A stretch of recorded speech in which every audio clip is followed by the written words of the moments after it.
धुळे जिल्हा कारागृह अंतर्गत नव्याने सुरुवात करण्यात आलेले धुळे जिल्हा खुले कारागृह हे सुरू करण्यात आलेलं असून या ठिकाणी सद्यस्थितीत 70 बंद्यांची निवड झालेली आहे आणि मध्यवर्ती कारागृहातून त्यांच्या वर्तणुकीनुसार त्यांच्या कारागिरीन चांगल्या वर्तणूक असतात इथं त्यांचं सिलेक्शन होत असते आणि त्यांना स्वतःच्या जबाबदारीवर कुटुंबात लवकरात लवकर जाण्याच्या दृष्टीने त्यांचं खुले कारागृहात निवड केली जाते।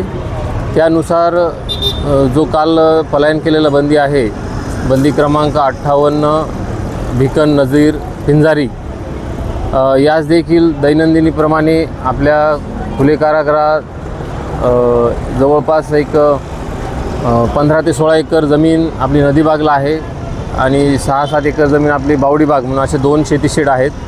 त्या ठिकाणी दैनंदिनीप्रमाणे त्याला बावडीबाग येथे शेतीकाम दिलेलं होतं। दुपारचं जेवण वगैरे करून एक 2:15 ते 2:30च्या दरम्यान त्या बंद्यांनी कर्तव्यावरील कर्मचारी यांची नजर चुकून आणि तुम्ही बघत असाल की खुले कारागृह हे पूर्ण धुळे शहरातील एक मुख्य रहदारी ठिकाणी असल्याने नजर चुकून तो तातडीने तिथून त्यांनी पलायन केलेलं आहे।